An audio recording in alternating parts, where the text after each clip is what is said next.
hope I haven't kept you waiting. Yes, this is Crime Club. I'm the librarian. Murder makes a mummy? Yes, we have that story for you. Come right over.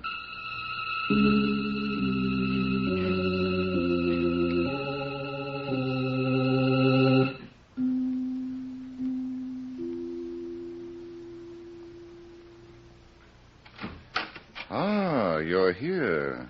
Good. Take the easy chair by the window. Comfortable? The manuscript is on this shelf. Here it is. Murder makes a mummy. The very absorbing story of a corpse that wouldn't be bound by the rules. Let's look at it under the reading lamp.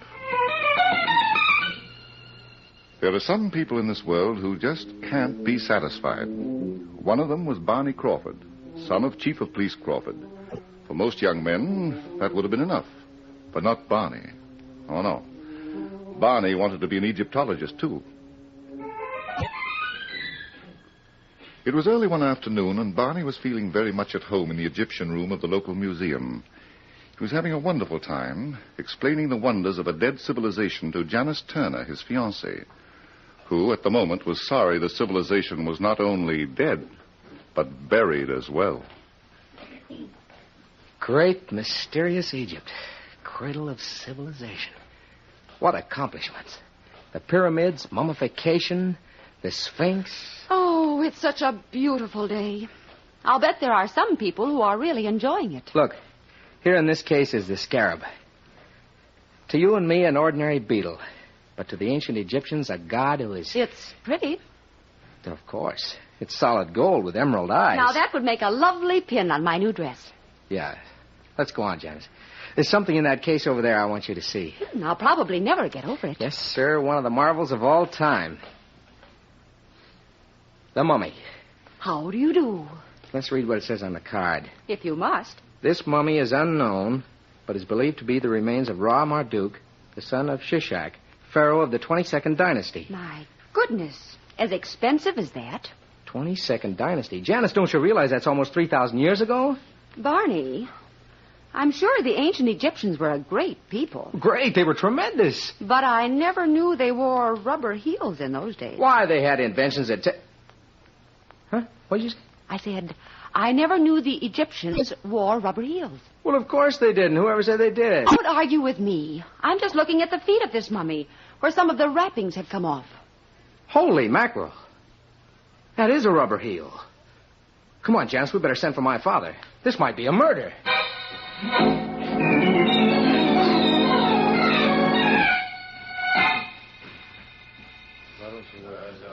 And that's the whole story, Dad. We were all right until Janice noticed the wrappings that had come loose. And there, as big as life, Chief Crawford, was a black shoe with a rubber heel staring me in the face. We'll soon find out who it belongs to. Now, here comes Sergeant Bailey. Chief, the coroner's all through with the stip. Good. Now we can go to work. He says the fellow was killed by a knife in the back. Uh-huh. Where's the knife? Well, there's no sign of it, sir. Not yet. Did you find any identification on the body? Not a thing, Chief. But the killer left all the labels in the dead man's clothes. Okay, run them down. Yes, sir. I can save you a lot of time, Dad. Well, sure you can, Barney. Now, why don't you and Janice go someplace pleasant, huh? That's a wonderful idea. We'll do something about it right now. No, wait, Janice. Dad, I think I can identify the dead man. What? Yes. He was Carter Baldwin, an excavation engineer. I've seen his picture in the papers in connection with Egyptian expeditions. What do you mean, Egyptian expedition? He used to dig into the tombs of the ancient pharaohs. What a way to make a living. Oh, Chief. What's the matter, Bailey? There's something I forgot to tell you. The coroner said this guy's body was embalmed. Embalmed? Oh, Dad, what?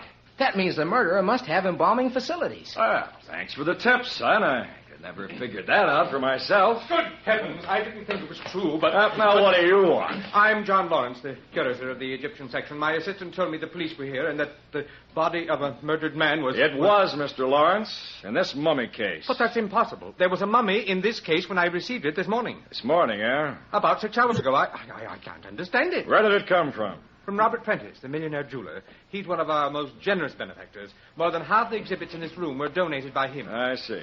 Well, Dad, would you mind if I asked Mr. Lawrence a question? you? Now, see here, Barney. This is police work. Why don't you and Janice... Mr. Lawrence, did you examine this supposed mummy when it was delivered to you?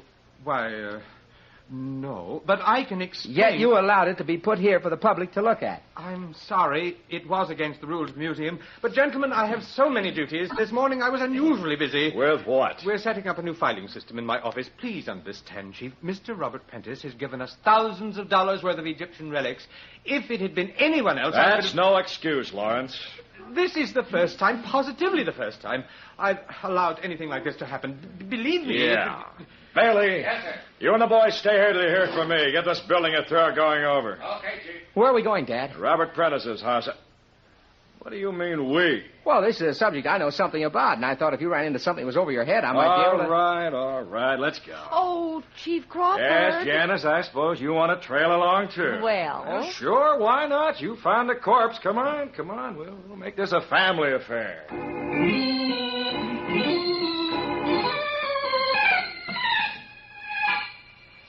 Now, wait a minute, Mr. Prentice. Relax for a minute. How can I, Chief Crawford? Think of my position. A reputable businessman, a figure in the community. All I want to know is whether... I donated that mummy to the museum, and now you say it's been replaced with the body of a murdered man. What will people think? I can't worry about that now. Where did you get that mummy? I bought it from Professor Morton, an Egyptologist. Where did he get it? He brought it back from Egypt several weeks ago. Professor Morton, eh? Barney, did you ever hear of him? Well, I don't recall offhand, Dad. Neither do I, Chief. I can assure all of you, Professor Morton is a scientist in good standing. I've had many dealings with him in the past. I don't doubt it. But about this mummy, what proof have you got that you bought him? I'll show it to you. It's right here at my desk. A bill of sale signed by Professor Morton. Would you like to see it? I think so. One sarcophagus. Period 1000 to 900 B.C. Dad, is that all it says? That's all, Barney. Nothing about Ra Marduk, son of Shishak? Ra, who? Son of what? Oh, I guess in the excitement of the museum, Janice and I forgot to tell you. You see, there was a card. Naturally, Mr. Crawford. Since Professor Morton had no positive proof that the mummy was that of Ra Marduk, we couldn't put that statement on the bill of sale. Well, then actually you don't know what you bought, do you, Mr. Prentice? Frankly, I didn't take the wrappings off to look. Then for all you know, it might have been the body of a murdered man. Now, see here, Chief Crawford. Aren't we carrying this a bit too far? How well did you know Carter Baldwin? I didn't know him at all. I'd heard of him, but I never met him. Why didn't you ask Professor Morton about him? He might be able to give you some vital information. Such as? I couldn't say. But Morton and Baldwin went out on several expeditions. There was a close professional relationship. The kind that might lead to murder? One never knows what will lead to murder. Yes. But Professor Morton never impressed me as a man of violent moods. We'll see. All right, Mr. Prentice, I'm sorry we bothered you. No trouble at all. Anything I can do to help. We'll let you know. Come on, kids, we're going for another ride. Let's hope this thing doesn't turn out to be a merry-go-round.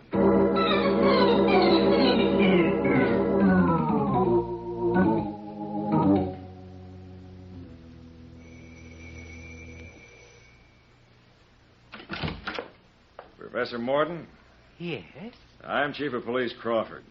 Chief of... Oh. Have I done something wrong? That's what we're here to find out. And, these people? My son, Barney Crawford. How do you do, sir? And I'm Janice Turner. I'm so glad to meet you. Come in, please, won't you? Now then. Oh, Barney, look at this place. It's like a museum. Thank you, Miss Turner. Everything you see here is an authentic relic of old Egypt. Oh, but forgive me. I have no right to call them relics.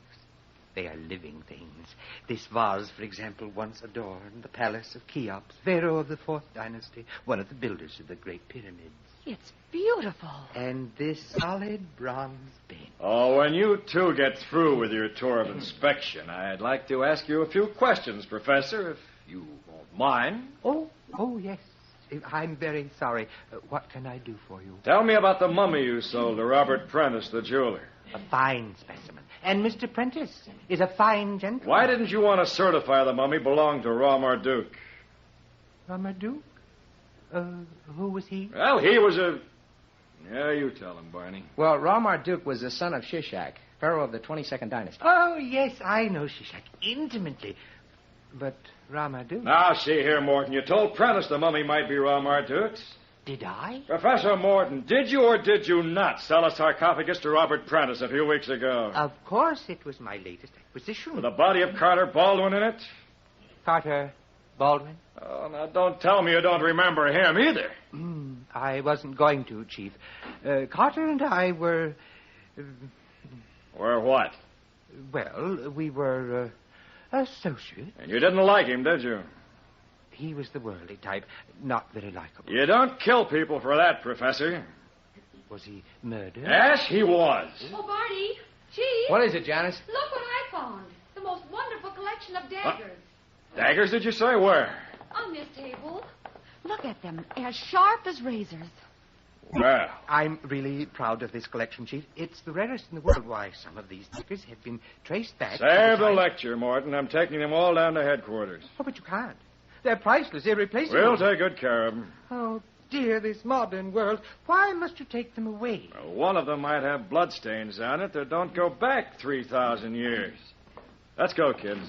Oh, my. Stick close to the house, Professor. We might need you later. I won't go away, but I don't understand why... Chief Crawford, you don't think that sweet old man is a murderer, do you? Maybe. Oh, just because he had those daggers in his house. Good heavens. Dad, haven't we overlooked something? What now, Barney? The mummy. Well, what about it? Carter Baldwin was found in a mummy case. Now, where's the mummy that was in that case when Robert Prentice gave it to the museum? Where? Yes. How do we know Morton didn't substitute the body of Carter Baldwin for the mummy before he sold it to Robert Prentice? Barney, I don't believe it. What do you think, Dad? You mean Prentice gave it to the museum without knowing what was in it? That's right. Yeah. On the other hand, how do we know the switch wasn't made by John Lawrence, the curator? That's what I say. Lawrence was in the best position to do it. And if you ask me... Yeah, Lawrence was the last stop on the line for that sarcophagus. Why didn't he check it before he put it in a room for public exhibits? He didn't have to. He knew what was under those wrappings. Uh-huh. Well, I'm going back to the museum for a talk with that curator. Dad, would you mind if Janice and I didn't go? Oh, that would be a pleasure, Barney. You call me at headquarters later. I'll give you a first-hand report. Now, Barney Crawford. Janice, I wonder if Morton might have an extra mummy lying around. Shall we go back and ask him? No, dear. We'll go forward towards the back of the house and look for a cellar door.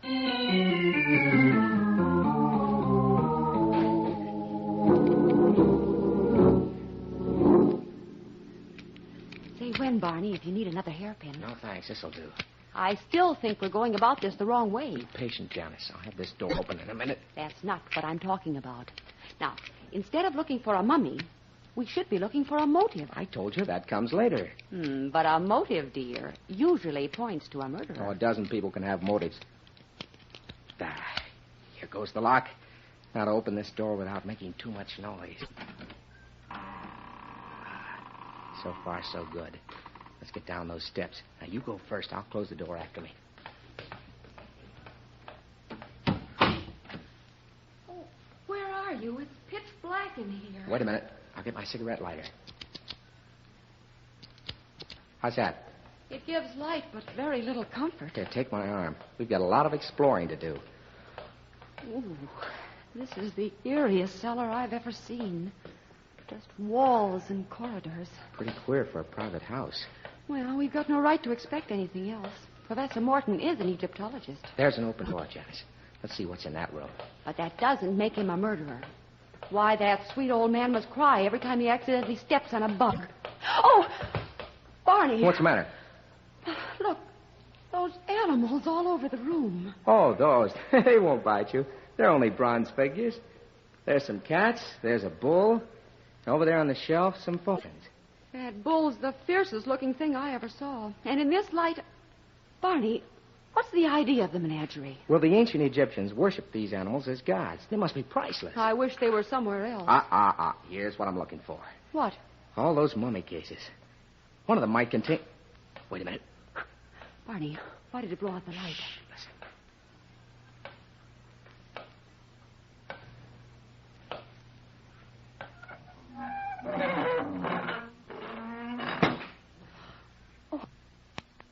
Oh, someone's closed the door. We're locked in. Must have been the professor. Hey, let us out! Bang on the door. I am. Bang on the door, Barney. I don't hear you doing it. I am. Yes.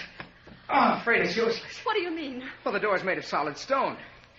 Here, wait till I light my lighter again. Yeah. And look at the walls. All stone. Just like the inside of an ancient Egyptian tomb. I'm thrilled. What are we going to do? I don't know. It looks like I've outsmarted the two of us. But good.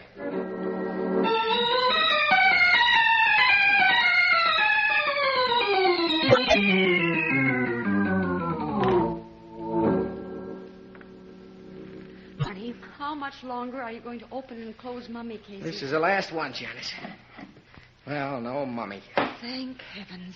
All I need now is a mummy to cheer me up.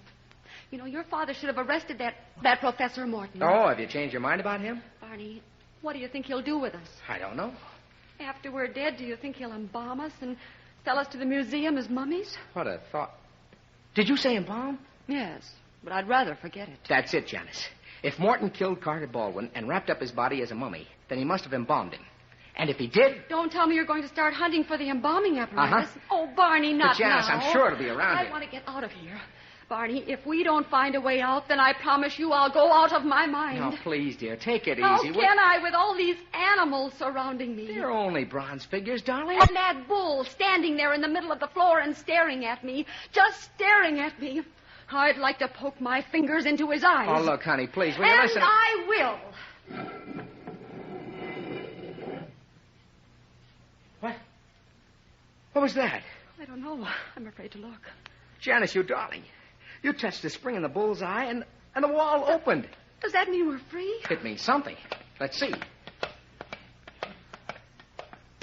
Oh, Barney, it's not an outside wall. No, it just leads to another room. And there's another bull standing on a platform. That, darling, happens to be a cow. Well, I don't care. And if my guess is right, it's Hathor, the ancient Egyptian cow goddess. This is no time to get technical. Well, I was only trying to explain, Janice. Explain us out of here.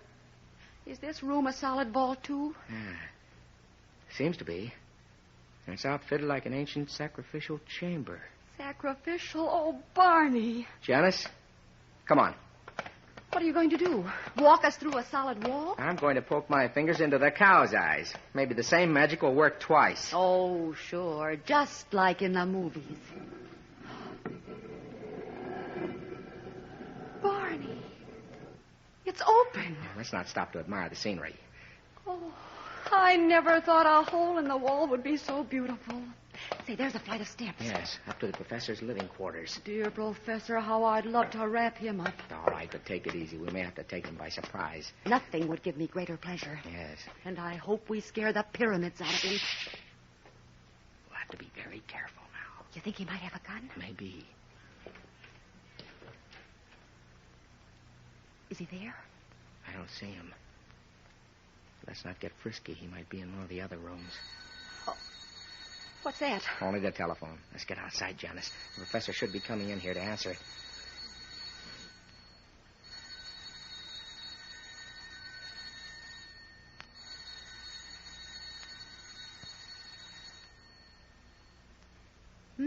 Nobody home. Unless he's got an extension upstairs.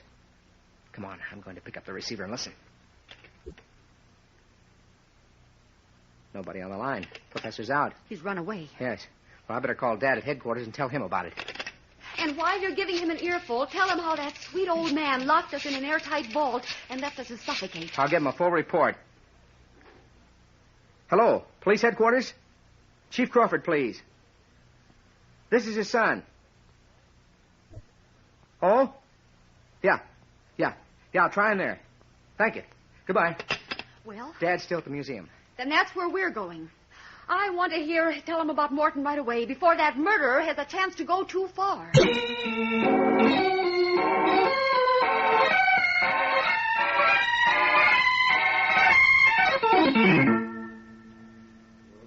Hey, Bailey! Bailey! Yes, sir. What are you standing around for? I told you to turn this place upside down and get every man working. Oh, Dad! Well, what do you want, Barney? I tried to get you at headquarters. He got away. John Lawrence got away. Slipped right through my fingers. Wait till we tell you what we've been Not through. now, Janice, please. What about Lawrence, Dad? Well, we got here right after closing time. That curator was not in his office, so we decided to look here in the Egyptian room. And, of course, Yeah, there he was with his nose stuck halfway into one of those mummy cases. He took one look at me, dropped the lid, ran out of the room on the other side. We haven't been able to find him since. What about the missing mummy, Dad? That, too. We've searched this building from roof to cellar. Every mummy case that's supposed to be empty, every closet, the boiler room, we even checked the furnace. But no mummy. I see. Bailey! Get headquarters on the phone. Tell them to send out a nationwide alarm. I'll get this guy Lawrence if it's the last thing I do. Ooh, your pop's really in a huff. But we should have told him about Morton anyway. Come on, Janice. We've got things to do. What kind? It's 9 o'clock and the public library closes at 10. We'll have to hurry.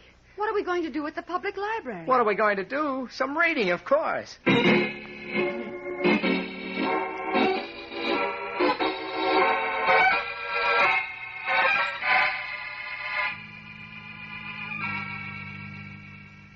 Barney, will you stop being mysterious? Now, why did you drag me all the way here and to the section with the dustiest books? Here it is. What? A history of the pharaohs. Oh, no. Now, what's that got to do with the murder of Carter Baldwin, a 20th century excavation engineer? Shishak. Will you stop the baby talk and answer my question? Shishak, pharaoh of the 22nd dynasty, the father of Ra-Marduk. Remember? No, dear. I wasn't there when it happened. Here it is, page 90. And it would have been a wonderful thing for all of us if Morton hadn't been there either. Shishak. Shishak. Ra-Marduk. Oh, what names to hand down from father to son. Boy, how those people must have hated each other. Janice, we've been chasing all over town for nothing. Shishak never had a son by the name of Ra-Marduk. Someone pulled a fast one on the museum by sticking a phony label on the mummy Robert Prentice donated. Professor Morton. Janice, you are absolutely the cleverest girl I've ever known. No, he tells me. Remember how you argued with me about looking for a motive instead of a mummy? I'll never forget it. Why, you were right. That's what we should have done from the start. Come on. Wonderful. Where are we rushing to now? To the home of Carter Baldwin, the murdered man. I'd like to poke into his private papers, if they're still around.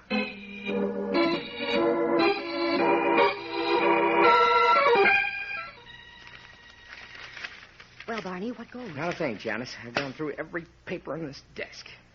Baldwin may have had other hiding places. Why don't we turn on the room lights? Well, the cigarette lighter will have to do. We're less apt to be seen from the outside. Yes, darling. But suppose the well runs dry. Oh, then we'll... what's this? Discovery? This book on the table. The Great Jewel Robbery. Barney, you're not going to read it now. No, dear. I did that once before, some time ago. It's very interesting, and I think it solves our case. Barney, you sure you're all right? I'm perfect. This book tells me all I want to know about the murderer and his motive. I knew it. Too much Egyptology. Listen, I'll tell you the story.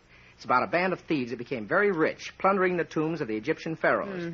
You know, a lot of those tombs are studded with emeralds, rubies, and other precious stones worth millions. Go on. I'm beginning to see what you mean. Well, legally, those stones belong to the Egyptian government, and excavators are duty-bound to turn them over to the authorities. But this gang smuggled the stones out of the country. Yes. Then, posing as Egyptologists, they transported the mummies and other contents of the tombs and either sold them or donated them to museums. Was Carter Baldwin mixed up in that kind of Well, a he racket? might have been. He was an excavation engineer, and he and Professor Morton... Barney, What's the matter? kill that light. There's someone at the front door. Let's get behind the sofa.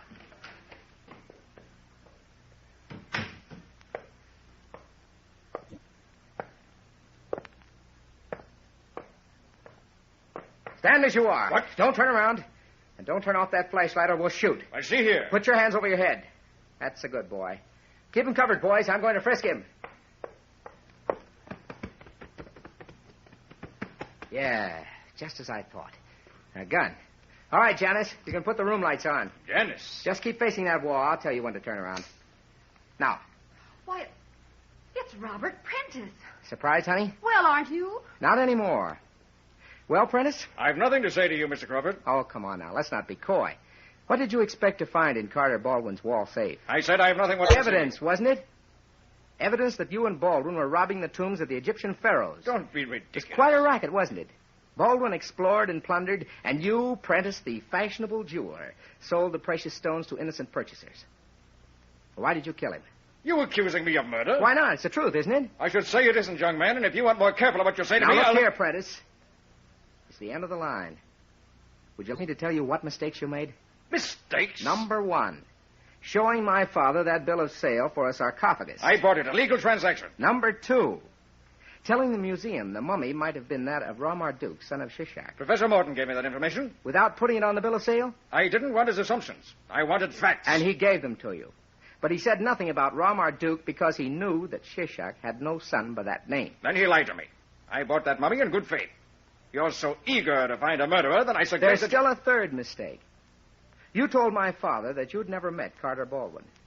Now, who told you about his wall safe? His ghost? That does it, doesn't it? I knew we'd get you eventually. It was just a matter of time.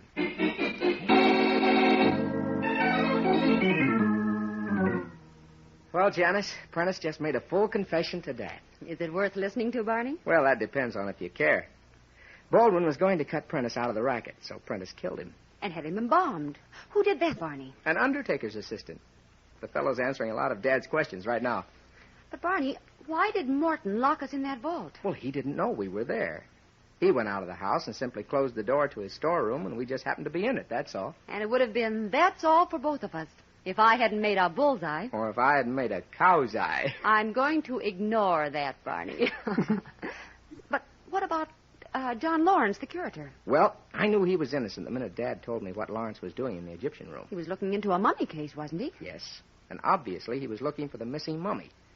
Now, if he'd been the murderer... He'd have known where he'd hidden the mummy, of course. No, dear. He'd have known there'd never been a mummy. What? Now, look here, Barney Crawford. Prentice showed us a bill of sale for a sarcophagus, didn't he? I know all about that, but what I don't know... Well, a sarcophagus is a mummy case and nothing more. If there'd been a mummy in it, the bill of sale would have said so. Oh, so that's why you rushed to the library to find out about Ra Marduk. Rahu? Ra Marduk. I haven't got the slightest idea who you're talking about. Barney. Well, that's better. I know him. The other guy never existed. He was never even born.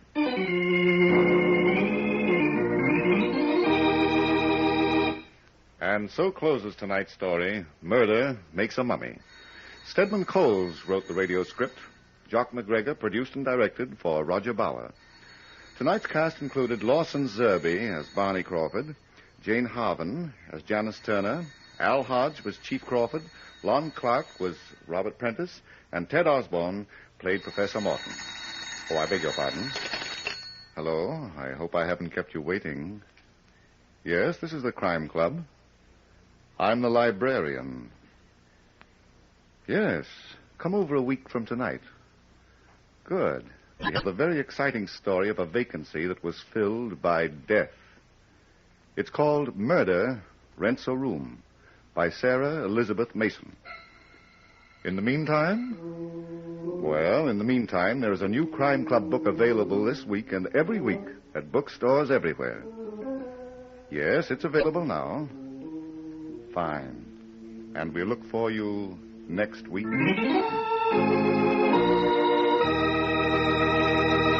Before the war, the United States was a fourth-rate military power, with a standing army of only 178,000 men, and that's smaller than Poland's, Romania's, or Turkey's.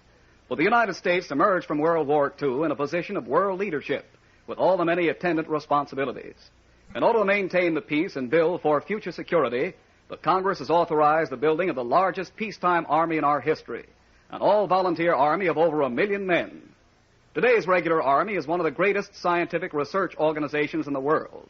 And because of its emphasis on scientific research and development, its men are highly skilled in radar, small arms, chemical warfare, photography, or any of the many other highly specialized services. Remember, the regular Army man of today is not in the Army because he couldn't get a job anywhere else. He is in because he has brains and ability and desires to profit by technical training that is second to none.